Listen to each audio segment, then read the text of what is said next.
In the early years, their home was filled with laughter, prayer, and silent kisses under the orange glow of the sitting room chandelier. Amara had married for love. Chaik, then a rising star in a local bank, was soft-spoken and deeply affectionate, with dreams as tall as the city skyline.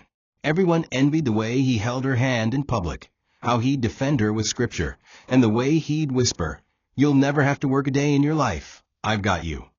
Amara believed him. Coming from a family that struggled to afford even school shoes, his promise felt like a miracle. She dropped her catering ambitions, packed away her handwritten business plans, and embraced life as a full-time wife.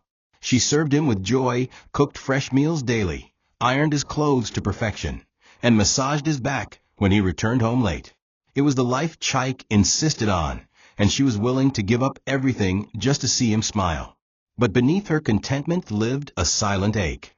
Amara was a woman with vision, not one of high society and loud fashion, but of purpose, contribution, and pride in being useful. Every time she visited her friend who ran a small acra shop, something stirred inside her. Every time her younger cousin asked her why she never pursued catering, she smiled but died a little inside. She didn't blame Chaik, at least not then. He was doing everything a man should, she reasoned. He paid the bills, bought her small gifts, and still occasionally called her his queen. But she noticed how her dreams became whispers, how her name was slowly disappearing in conversations. When her brother lost his job and needed help, she had no money to offer. When her sister had a baby and couldn't afford diapers, Amara wept quietly. Her hands worked all day, yet they had no worth outside the home. It wasn't lack of love that burdened her. It was a growing fear that love alone may not be enough when the winds change. And change they did. First came the promotion Chaik was passed over for. Then the risky investment in a failed cooperative. Then the ATM card that bounced in front of a supermarket cashier. And suddenly, the loving husband became a man who sighed loudly after meals, who flinched when she asked for money for tomatoes, who no longer asked how her day went.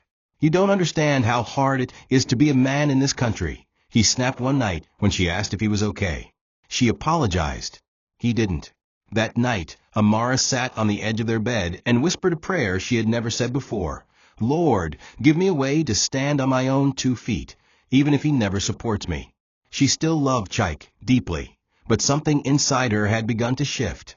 The shift began slowly, almost silently, like hairline cracks on polished glass. The house still stood, meals were still served, but the warmth had gone missing. Chaik began coming home late, always irritated, always tired. Amara would stay up with a hot bowl of ogbono soup, only for him to grunt and waver away. She told herself he was just stressed. After all, money problems could change anyone. But what she couldn't excuse was the way he now looked at her. The same man who once praised her for being a true woman who stayed home, now called her idol. When she suggested selling pastries in front of the house to help, he scoffed. "So that people will laugh that I can't feed my wife? Please, don't add embarrassment to my problems." He didn't see the pain in her eyes. Or maybe he did, and didn't care anymore. Amara began hiding her tears in the bathroom. Every lazy wife remark bruised deeper than a slap. She wanted to scream, to remind him that it was he who once called her a queen, who told her not to lift a finger. But what was the point? She started to withdraw. She prayed longer. She stared at the empty purse in her drawer and remembered the day he told her to close her small catering savings account. "No wife of mine should be thinking about work when I'm here," he had said back then. Now, she was both jobless and blamed for it. She began selling beaded bangles secretly, using leftover supplies from her younger sister's wedding.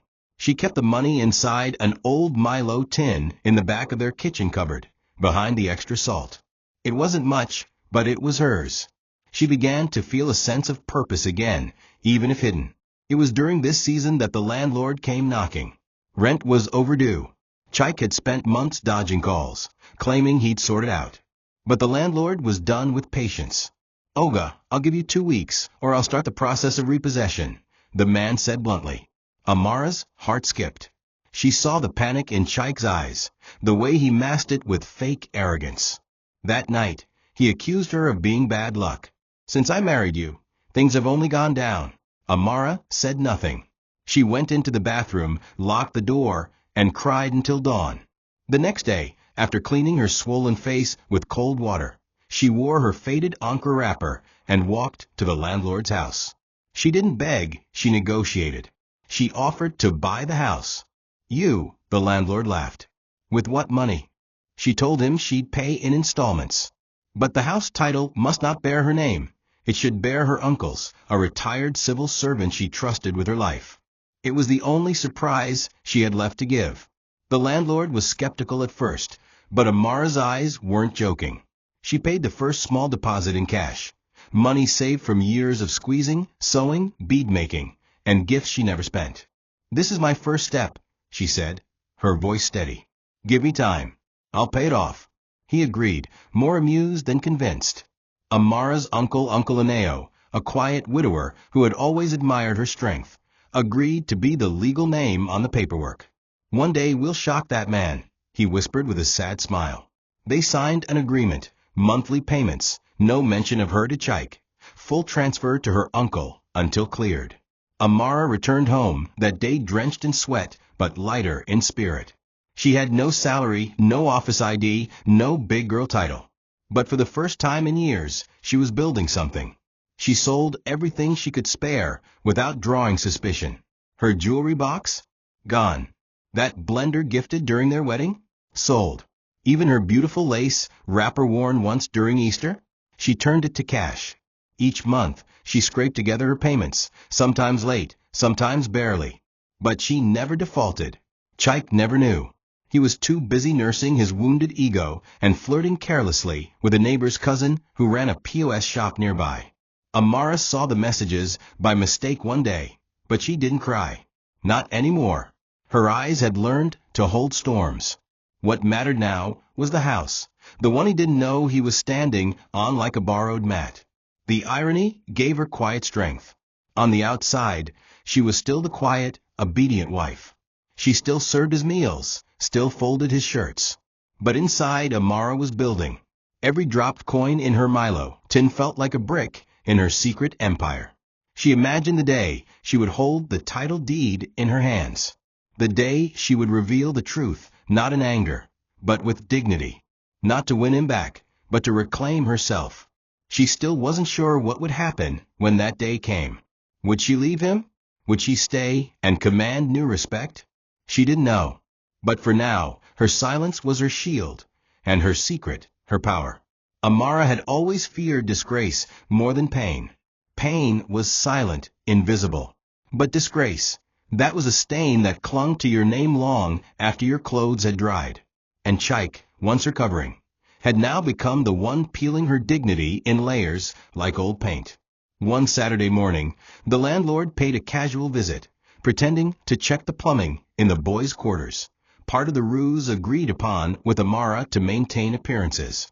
Chike, thinking the man was growing impatient, erupted in frustration. In front of 3 neighbors and a woman from their church women's fellowship, he launched into a tirade. "You see your life? Lazy, good-for-nothing housewife. Can't even contribute a dime. If I drop dead tomorrow, what will you do? Follow me into the grave." The women gasped. Amara stood, her hands trembling around the basin of wet clothes she had been rinsing. Her wrapper clung to her like shame. She wanted to run, but there was nowhere to go. So she stayed and endured the mockery of eyes that pitted and judged at once. One neighbor whispered, "Aha, is that how to talk to your wife?" But Chike wasn't done. He paced the compound barefoot, shirtless, pride wounded and ego bleeding. "I should have married a woman with vision. All your mates are making money online. You're here boiling beans and collecting change like you're in 1992. He laughed bitterly, shaking his head. The landlord tried to calm him, offering words of encouragement that only inflamed him further. "Don't advise me," Chike shouted. "Let her go and meet her family and tell them I'm tired. Tired of carrying dead weight." Amara felt every word like hot coals on her skin. She held back tears, but her heart betrayed her. It cracked and screamed inside, but her mouth remained shut. Dignity, she told herself, even in disgrace. That night, Amara did not sleep. Her body lay beside him, but her soul was outside on the cold cement floor where he had dragged her name. She thought about leaving, just packing and going to Uncle Aneo's house. But the house she was buying in secret. If she left now, he would take it. He would occupy it, boast about it, and never know it was built on the back of the woman he humiliated. No, she wouldn't leave yet. Not like this. She would stay until it was hers, officially and fully. And then she would show him what strength in silence looked like. That night, while Chike snored without conscience, Amara stared at the ceiling and made a vow in her spirit. One day you will stand outside this house, and I will be the one looking at you from inside. It wasn't anger that drove her. It was the quiet resolve of a woman who had nothing left to lose. It had been raining all week. The kind of heavy, drenching Nigerian rain that silenced even the loudest mouths and turned roads into rivers. The compound was a soggy mess. Clothes refused to dry, and the entire house smelt of damp cement and unspoken resentment. Amara moved like a shadow, cooking, cleaning, surviving. She made her monthly payment to the landlord quietly and watched the balance in her Milo tin shrink. But the deed was nearly done. Just one more installment. One more. And the house would legally be transferred to Uncle Aneo, who would then hand her the official title. The finish line was close, and that terrified her more than anything, because Chike was unraveling faster than ever. He'd been sacked from his job, quietly and without severance, over a series of unprofessional behaviors. He hadn't told Amara, but she knew. She saw the way he paced restlessly, the way he avoided calls, the way he snapped like a wounded dog. Then came the visit from a junior bank officer, a young woman in neat ankara and flat shoes. She asked for Mr. Chike, smiled politely at Amara, and handed her a sealed brown envelope. Inside was a loan default notice, a final warning before legal action. Amara felt a chill, not from the rain, but from the realization that Chike had sunk far deeper than she imagined. And yet, instead of seeking her comfort, he doubled down on his venom. That night, he accused her of jinxing his life. Ever since I married you, things have nosedived. I was flying before you came into my life. Amara looked at him with tired eyes, the way one looks at a wall they've spoken to too many times. Do you want me to leave? She asked quietly. He laughed cruelly. With what money? Where will you go? Who will even take you? He spat the words like poison. The final straw came 3 days later when the landlord, again pretending to act out of frustration, knocked with 2 men and announced, "If you people cannot pay by end of this week, I will give you legal notice." It was all performance, carefully crafted to push Chike to the edge. And it worked. He turned to Amara like a man possessed. "You see what your uselessness has caused," he screamed. The neighbors gathered again. This time, some came out with phones, secretly recording. "I swear, you will not kill me in this house." Chike shouted, "You will leave here. Pack your nonsense, and go to your father's house." Amara stood still, frozen. "I said go." Chike roared, throwing her nylon bag of clothes out the front door into the rain. And then, in front of eyes and phones, he pushed her. Not violently, just enough to humiliate. Enough to send a clear message. The woman of this house was no longer welcome. The rain did not stop that night. It poured as though the sky itself wept for Amara. She stood in front of the gate, soaked, trembling, with her bag torn open and clothes scattered in muddy puddles. Her wrapper clung to her legs like shame. Her hair, once neatly packed, now hung in wet strands across her face. Her lips quivered, but no words came. The neighbors watched, some from behind curtains, others bold enough to record. One woman whispered, "This is too much." A man muttered, "This man has lost all conscience." But Chike stood by the doorway, arms crossed, unmoved. "Don't come back," he said coldly. "This house is not for lazy women." Amara didn't respond. She bent slowly, picked up her soaked clothes, stuffed what she could back into the torn nylon, and began to walk. She walked, past the familiar turn to the junction, past the primary school with the broken fence, past the church where they once said, "I do." Rain mixing with tears, feet splashing in puddles, heart breaking with every step. She wasn't thinking, just moving. People passed, some stared, some pitied, some mocked. A conductor shouted, "When fine girl day, due for rain this night now?" She ignored him. She clutched the torn bag like it held her soul. By the time she reached Uncle Aneo's compound, her voice was gone. She knocked 3 times before he opened. The moment he saw her, he gasped, rushing to hold her. "Amara, what happened?"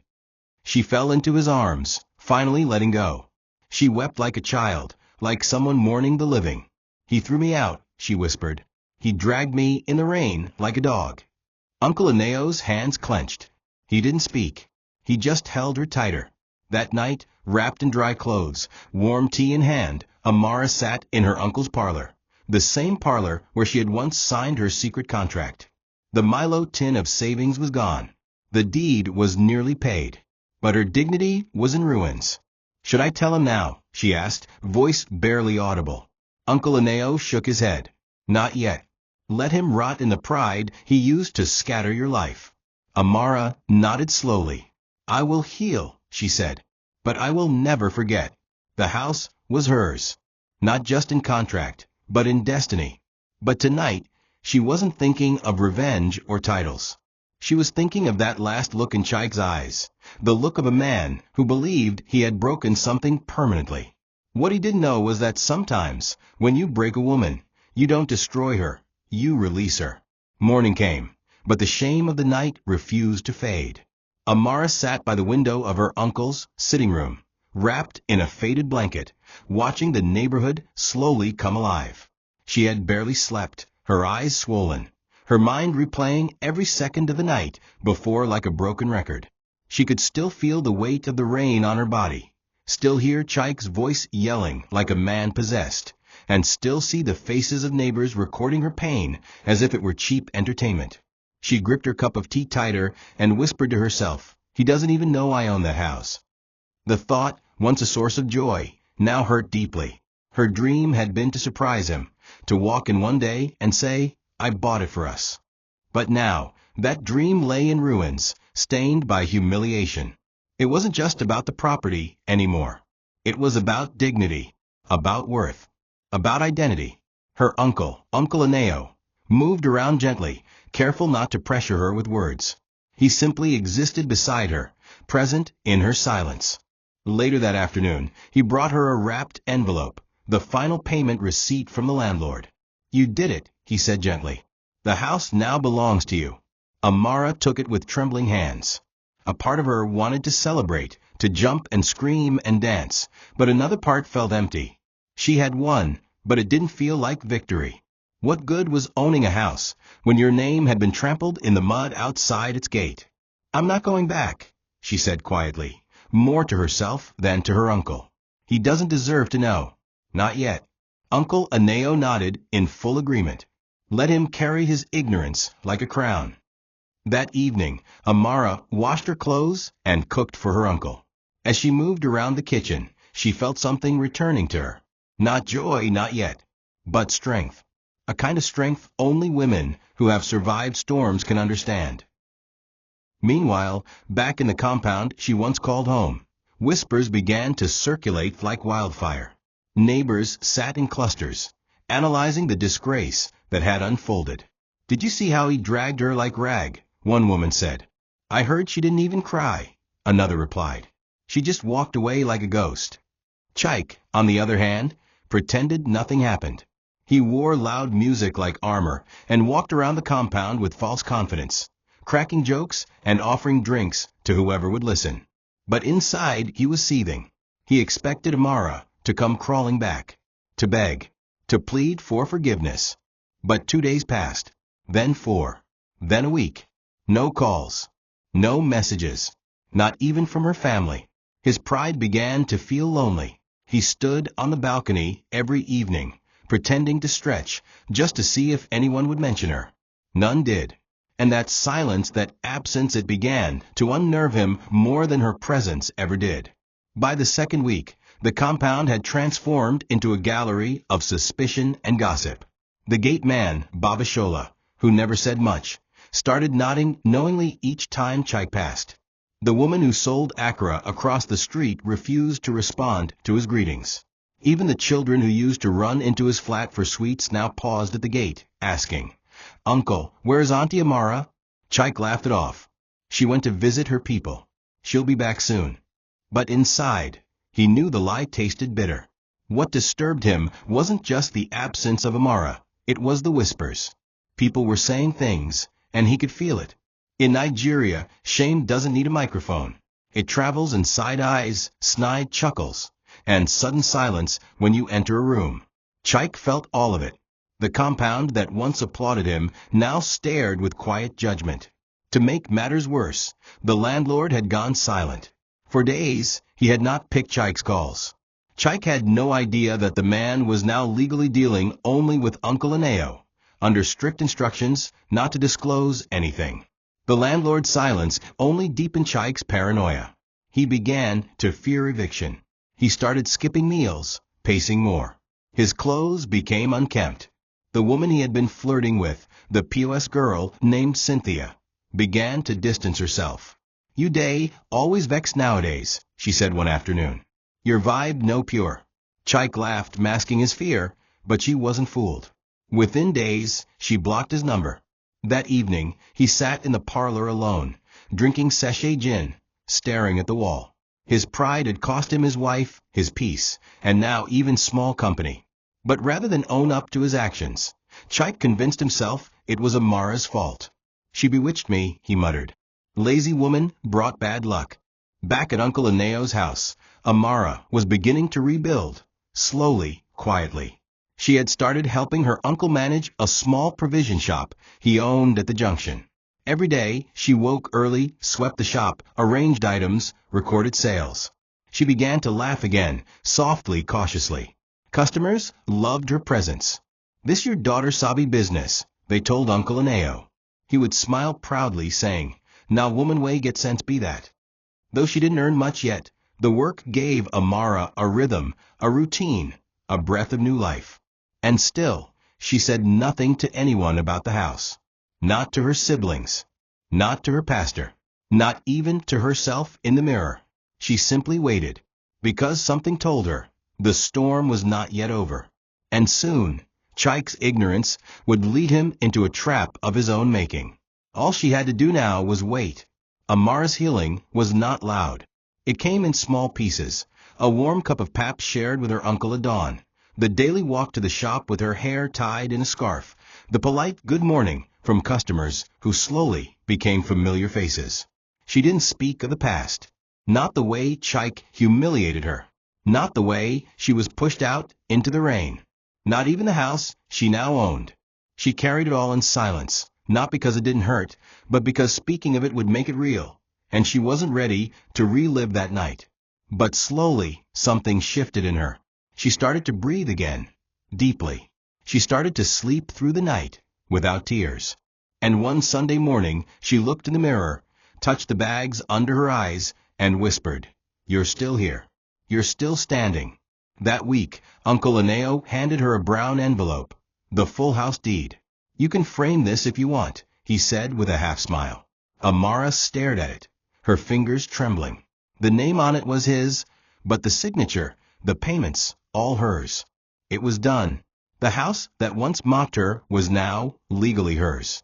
She folded it gently and placed it in a small Bible, tucking it between the Psalms and Proverbs. She didn't feel the urge to gloat, not even to return and throw it in Chaik's face. "What will you do?" Uncle Aneo asked her later that night.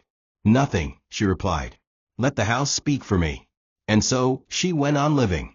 No announcements. No drama. Just grace. The kind that only women who have walked through fire and still smell of roses carry with them. But life has a way of stirring the pot just when the soup starts to settle.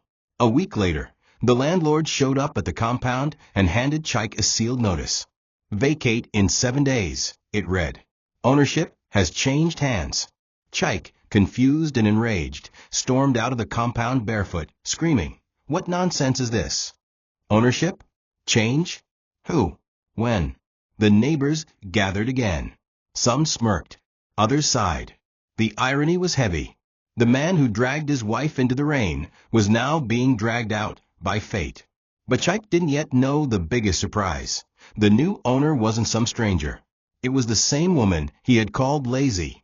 The same woman whose slippers he threw into the gutter. The same woman who left silently, but was now coming back, not with revenge in her voice, but with title deed in her hands.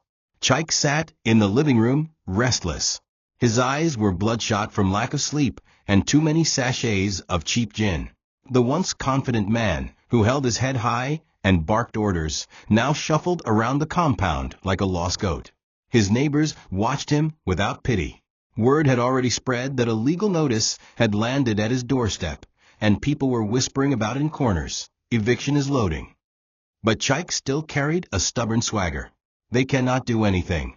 I know my rights," he told anyone who dared ask. He assumed the landlord had sold the house behind his back, and in his mind he was preparing for a fierce legal battle. That morning, however, his delusion was crushed when the landlord arrived, not alone, but with a well-dressed man in a blazer who introduced himself as the estate's lawyer. "Mr. Chike," the man said calmly, handing over a crisp cream-colored envelope, "you have been served. The property now belongs to a new legal owner. You have 7 days to vacate or face legal eviction." Chike tore open the letter in fury. His eyes scanned the document, and though he didn't understand all the legal jargon, one thing was clear. The house was no longer under the landlord's name. His heart pounded as he searched for the new owner's name. There it was, Aneo Okechukwu, listed as the new legal beneficiary. Chike blinked. That name was familiar. Too familiar. It couldn't be. He stormed out, barefoot, shirt hanging halfway off his shoulder, heading straight to the landlord's apartment. "You sold the house to Amara's uncle," he shouted. The landlord didn't flinch. "I didn't sell anything. She paid for it. Quietly. In cash. Over time. You were busy shouting while she was busy building." Chike froze. A strange silence filled the compound. It was as if every neighbor could hear the thunder crashing in his chest. He muttered, almost choking. "Amara bought this house?" The landlord gave a small nod. "Yes. She owns it now. Not you.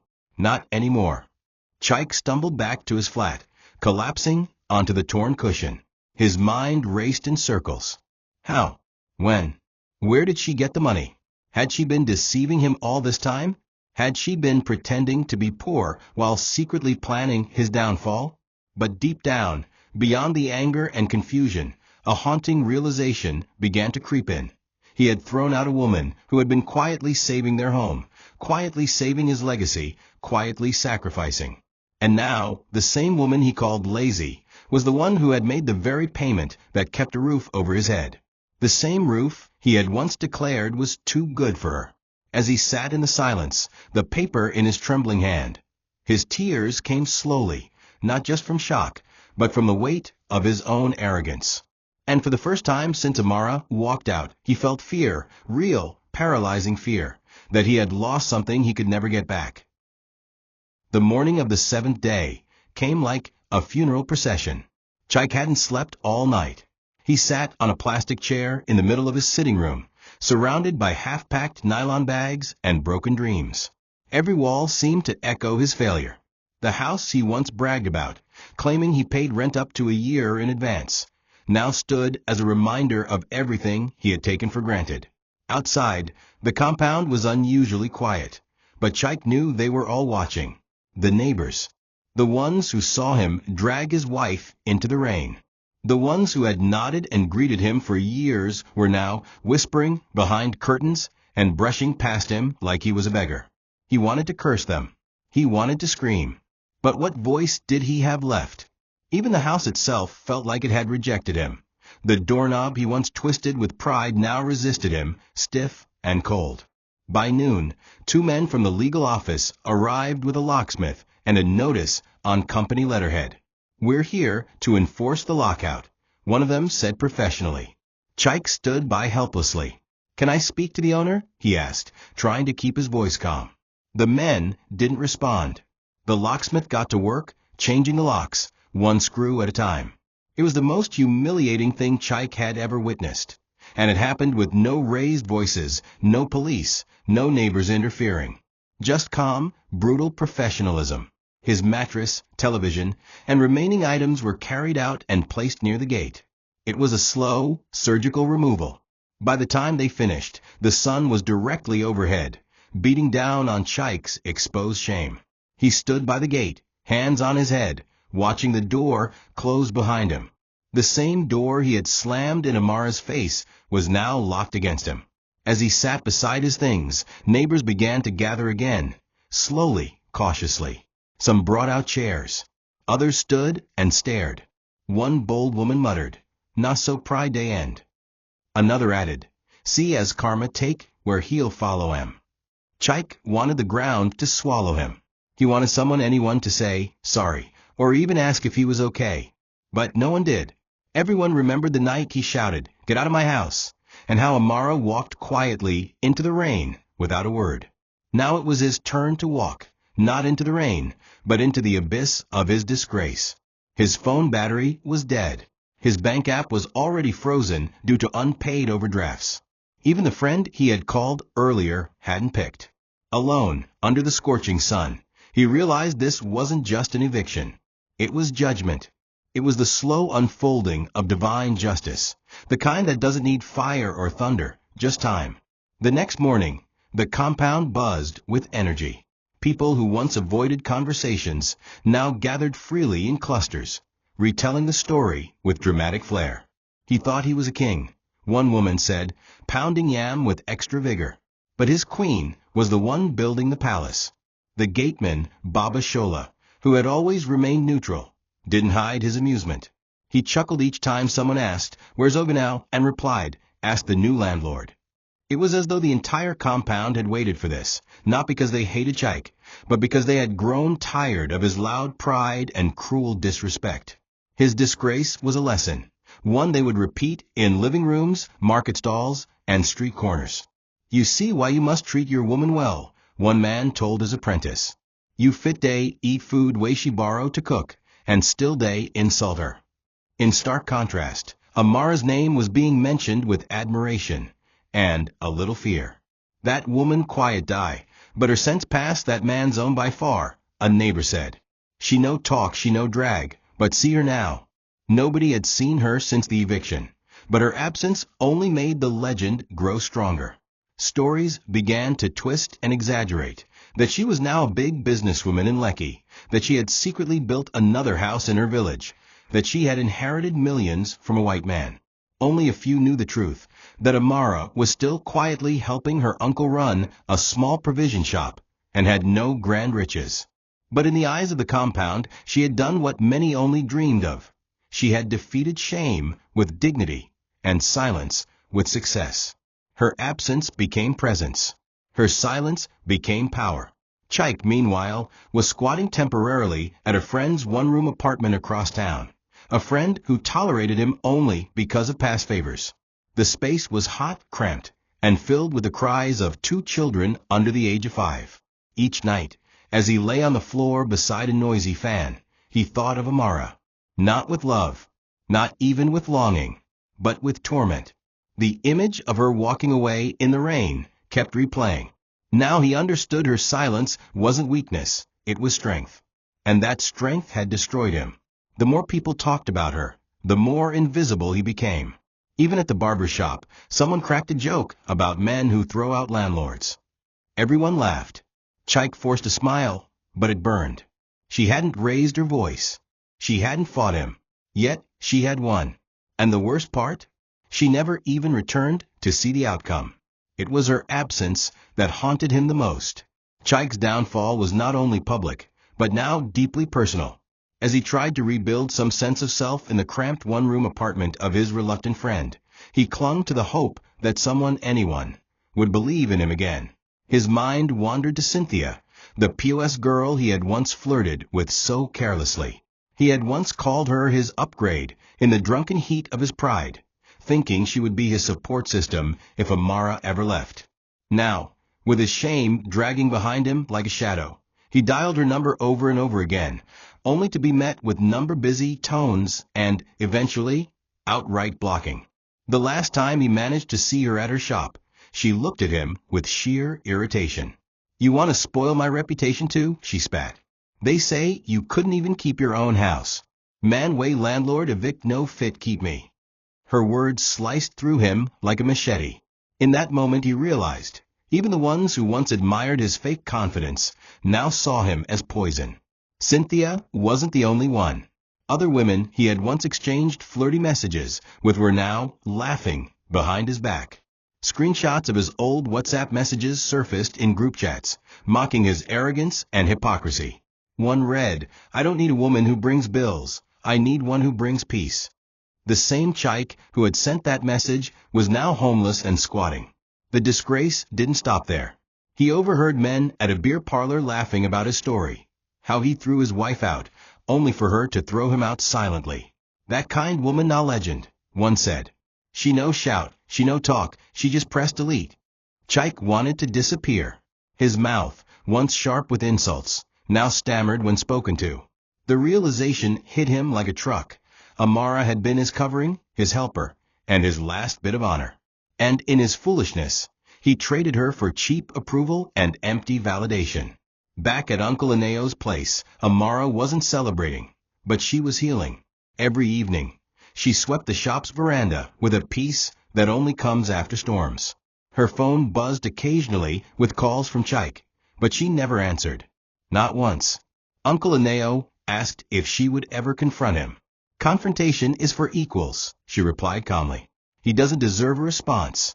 She wasn't driven by revenge. She had no interest in proving anything. Her victory wasn't in returning to boast or point fingers. It was in the silence that followed the storm, the kind of silence that crushes louder than screams. She began volunteering at a local women's fellowship, offering quiet support to battered wives and struggling mothers. Many didn't know her story, but they felt her strength. She didn't speak much about Chaik, not because she hadn't forgiven him, but because she had outgrown him. And when a woman outgrows a man, even his screams sound like whispers. It was a Saturday evening when Chaik showed up at Uncle Aneo's doorstep, soaked from rain, the same way Amara had been thrown out months ago. The irony was suffocating. He stood outside, clutching a nylon bag with some folded shirts, shaking not just from a cold, but from shame. Uncle Aneo opened the door and stared at him without pity. "Please, I just want to talk to her," Chaik stammered. His voice was barely audible over the rain tapping on the zinc roof. Uncle Aneo considered shutting the door, but something in him said, "Let her see him. Let her choose." He called Amara, who had just finished washing plates in the kitchen. She walked to the door and saw Chaik, not the man she once married, but a drenched, humbled version of him, stripped of arrogance, stripped of pride, stripped of power. She stood still, not moving, not speaking. Their eyes met. Chaik dropped to his knees in the mud. "I didn't know," he sobbed. "I didn't know you paid for the house. I didn't know you were trying to save us while I was destroying everything. I didn't know." The words tumbled out of his mouth like broken glass. Amara didn't flinch. Her face was unreadable, neither angry nor emotional, just calm. "You didn't know because you never asked," she said softly. "You were too busy playing God to notice I was drowning." Chaik buried his face in his hands. "I'm sorry. I swear I am. Please, can we start again?" Amara looked down at the man kneeling before her, the same man who dragged her through mud, both literally and emotionally. And in that moment, she felt no hate, just closure. She knelt slightly and whispered, "The house you threw me out from? I paid for it with sweat, with hunger, with silence. And you kicked me out like I was a thief." Her voice cracked, but she didn't cry. "Now the house is mine. Legally, spiritually, emotionally, mine." Uncle Aneo stood silently behind them. Chaik tried to grab Amara's hand, but she pulled back gently. "Forgiveness is one thing," she said. "Restoration is another." Chaik looked up, hopeful. "So you forgive me?" She nodded. "I do. Not for you. For me. So I can sleep well at night. But go back to that compound. Let the same rain that soaked me that night soak your conscience too." She stood up and turned inside. Chaik remained on his knees, the rain soaking him the way regret was now soaking his soul. He had come seeking mercy, and in a way, he found it. But mercy did not mean reunion. Mercy did not mean restoration. And as the door gently shut behind Amara, Chaik realized the truth. Sometimes love doesn't return, not because it's bitter, but because it has found peace far away from the place it was once broken. In the weeks that followed, Amara's quiet strength became a legend across the neighborhood. Women came to her for advice. Young girls looked at her with admiration, and even men began to speak her name with a kind of fearful respect. Not because she shouted, not because she cursed or fought, but because she handled the deepest betrayal with grace, and still walked away with her head high. Her story passed through salons, motor parks, Sunday sermons, and women's meetings. You see that woman? She owns the house. Her husband threw her out and didn't know she was the landlord. The power of her story wasn't in the victory, but in the restraint. She had the power to destroy him, but she didn't. She had the right to boast, but she stayed silent. In a world where vengeance is celebrated, Amara chose dignity, and that made her unforgettable. Chaik, on the other hand, became a ghost in the compound he once dominated. When he returned to pick up his remaining things, the neighbors watched him with indifference. No one helped. No one offered water. The same people who once greeted him with "Oga welcome" now walked past him like he was invisible. He stayed only a few hours, packed what was left of his pride, and left without a word. That same night, a neighbor, the same one who had recorded Amara's eviction, stood outside and said, "God doesn't miss a dress." His fall was complete.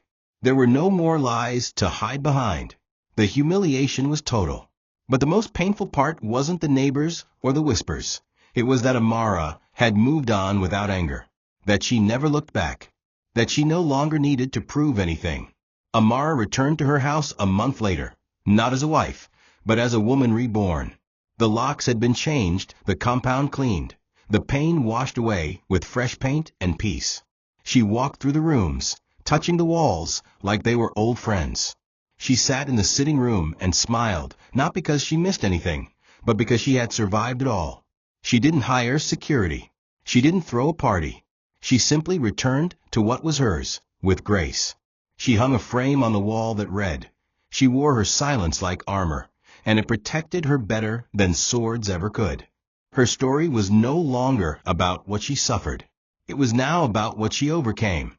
And that was the real inheritance, not just the house, but the power of walking away, with dignity, from the very thing that once tried to destroy her. Chaik's life took a nosedive from bad to unbearable. After the lockout, he tried to return to his job at the bank, only to find that his access card had been disabled. The HR department told him politely, but firmly, that due to his prolonged absences and behavioral issues, including a customer's complaint about verbal abuse, his contract had been terminated 2 weeks earlier. There was no severance, no savings, and no sympathy. His pride had not only cost him a home, but now it had cost him his livelihood.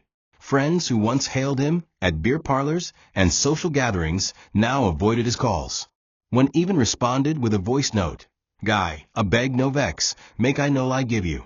I day manage myself too. No space here." Chaik was left wandering the streets, moving from one borrowed mattress to another, from one borrowed lie to another. Even family members grew tired.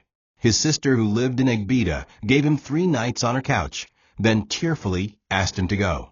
"You need to fix your life," she said. But what was left to fix? He tried odd jobs, POS attendant, dispatch helper, even washing cars, but his heart wasn't built for humility. Years of entitlement had hardened him. He wanted shortcuts. He wanted fast money. But Lagos had no patience for broken men with ego. It chewed him, spat him out, and stepped over him like wet nylon in the gutter. Eventually, he found a small kiosk in a bus park that needed someone to run errands and recharge phones. It paid barely enough for food, but it gave him something to cling to. Still, his body wasn't used to labor, and he fell sick frequently. One humid afternoon, he collapsed in the middle of the road while running to deliver a customer's forgotten phone. A stranger helped him to a clinic. When he woke up, his bill was unpaid, and he had to call the only number still saved on his working phone, his younger cousin in Ikorodu, who came, paid quietly, and asked no questions. Chike lay in that clinic bed, staring at the fan spinning slowly above, wondering how the man who once mocked his wife for not working had become a man too weak to hold a phone for 10 minutes without fainting. But the worst part wasn't the hunger or the shame or the sickness. It was the memory of that night, the rain, the dragging, the torn nylon, the neighbors recording. Every time he closed his eyes, he saw her walking away, not screaming, not cursing, just walking away, like a woman whose soul had already left long before her body did. That memory haunted him more than any landlord, any debt, or any disgrace. He didn't just lose a house. He lost a woman who would have carried his weight, who tried to save him in silence, while he killed her spirit in public. It hit him differently now, not as a mistake, but as the turning point where everything began to die. Not slowly, not eventually, but violently. And for the first time in years, Chike cried. Not the kind of tears men shed when they lose money, but the kind they cry when they finally see themselves in the mirror, and hate what they see. While Chike's world was disintegrating, Amara's was finally beginning to take form, not loudly, not in viral posts or celebratory parades, but in consistent, quiet progress. She had returned to her home not as a wife reclaiming a past, but as a woman laying the foundation of her future. The house was no longer haunted by memories of insults and slammed doors. It was filled now with peace, plants, and the faint scent of lavender soap. The walls that once heard cruel words now echoed with music, not the kind that blared to mass pain, but soft gospel tunes that healed her soul. Every morning, she swept the compound herself. Neighbors offered to help, but she smiled and declined. "Let my hands remind the soil who owns it," she once told an elderly neighbor. Her power didn't come from vengeance, it came from ownership. She owned the house, the land, her story, and most importantly, her healing. With a little help from Uncle Aneo, Amara began a small venture using the extra rooms at the back of the house, a tailoring and soft furnishing business. It started with just 2 sewing machines and 1 assistant, a widow from a local church. Within a few weeks, word spread. Not just because her curtains were well made or because her throw pillows were neat, but because people trusted her. They saw her story in her stitches. Every zip she fixed, every fabric she cut, it all carried grace. Young girls began coming for free sewing tutorials in the evenings. She didn't charge them. "Someone has to break this cycle," she said. And break it she did. She wasn't rich, not yet, but she was steady. For the first time in years, she could buy things without calculating coins. For the first time in years, she could give. And that, to her, was real wealth. Not flashy clothes or Instagram filters. Just dignity. One afternoon, while arranging fabrics in the front room, she overheard 2 girls passing by. "You know, say na that woman way husband throw comment be this," one whispered. "But now she day own the place." The other giggled. "God really day." Amara smiled to herself. She didn't interrupt them. She didn't need to. Her story was now public knowledge, and she wore it like a badge of quiet honor. People began to visit just to greet her. Some came with tears, sharing their own suffering. She always listened. She never judged. "Everyone has their own reign," she would say. "But what matters is who you become after it." Amara wasn't looking for recognition, but she had become a pillar. Not by shouting, not by fighting, just by standing still while everything around her had tried to tear her down. And somehow, in that stillness, she had risen. It was another rainy evening, almost like that unforgettable night, when Chike returned to the house he once ruled, the house he once mocked his wife in. But this time, he didn't walk through the gate with arrogance. He stood outside, drenched and trembling. In his hand was a plastic bag, carrying a faded shirt and a file of borrowed credentials. He had no plan, no destination, just a desperate hope to apologize once more, not for reconciliation, but for redemption. The gate had changed. The walls had been repainted. The flowers in the garden were new. Everything had moved on. Everything except him. He watched from the gate as Amara adjusted curtains inside the sitting room. She was laughing gently at something a customer had said. There was light in her face, peace in her posture. He felt like a thief, not of material things, but of joy. He didn't knock. He just stood, watching, soaked in rain and regret. A neighbor noticed and came over. "You day finder?" Chike nodded. The man hissed and walked away. "You no deserve to see am," he muttered. Still Chike waited. After nearly 30 minutes, Amara finally stepped outside to dispose of some fabric pieces. She saw him immediately. Their eyes met, just like that night, but this time she didn't flinch. She walked to the gate slowly, umbrella in hand, and stood in front of him. No words, just eyes. "I didn't come to disturb you," Chike finally said. "I just wanted to say, I now understand." Amara didn't interrupt. She let him speak. "I see what I destroyed. I see the treasure I mocked. And I know it's too late to fix anything, but I needed to stand here, in this rain, the same way you did. So I'll never forget." Amara looked at him for a long time. Her eyes didn't hold anger, only distance. "You threw me out because you thought I was empty," she said. "But you were the one running on empty pride." Chike nodded, tears mixing with the rain. "I was wrong," he whispered. "I just want you to know I see it now. Everything." Amara took a deep breath and stepped back. "Good," she said. "Now carry your realization and go rebuild yourself." She didn't slam the gate. She closed it gently, slowly, like someone sealing a chapter, not out of bitterness, but completion. Chike turned, feet heavy, clothes soaked, heart heavier than both.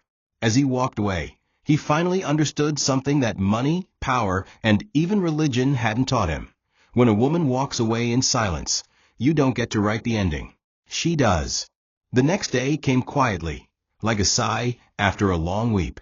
Amara stood by the window, watching the sun rise gently through the curtains she had sewn herself. It was a beautiful morning, the kind that smelled like peace, the kind that didn't carry trauma in its air. But in her chest, a storm still lingered, not of pain, but of memory. She thought of Chike standing in the rain the night before, looking like the ghost of a man who once commanded her silence with rage. There had been no joy in seeing him broken, no satisfaction, only a strange kind of sorrow, the kind you feel when you realize someone you once loved is now a stranger. She had forgiven him, yes, but forgiveness, she had come to learn, did not always come with access. Some people you forgive from across the gate. Later that day, as if fate still had one final test, Chike returned. This time, not in the rain, not trembling, just quiet, almost invisible. He didn't approach the gate. He simply sat on the pavement across the street, watching the house, watching her life. A neighbor noticed, and came to inform Amara. "He's back again," oh, the man said. "He just sit there like scarecrow." Amara nodded. She took her time. She didn't rush. She finished folding her fabrics, drank her glass of zobo, and then slowly stepped out. As she approached, Chike stood, his eyes low. "I know I don't belong here," he said. I don't know where else to go." Amara studied him. The lines on his face, the sag in his shoulders, the shame he now carried like skin. "Then go where broken men go," she replied softly, "and build something from the ground, like I did. But not here. There's no more room for you here." Her words were final, not out of anger, but out of survival. Chike swallowed hard. "I understand," he whispered. "I just wanted maybe a small place at the back, just until She shook her head. "You had the whole house, Chike.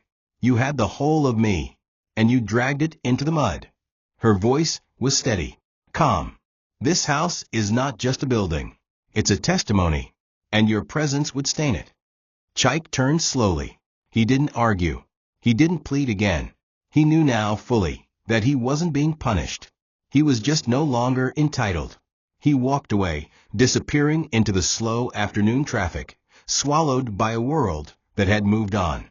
And, as Amara stood at the gate watching him vanish, she felt something inside her shift. Not a tear, not a scream, but a release. And that was when she finally closed the gate, not on him, but on the part of herself that once waited for him to change. Weeks passed, then months, and Amara's life blossomed like a garden tended with intention. The tailoring business grew steadily. She trained 3 girls from the church, 2 widows from her street, and 1 orphan teenager who reminded her of her younger self. People no longer called her the woman who got thrown out. Now they called her Madame Amara, Auntie, the landlady.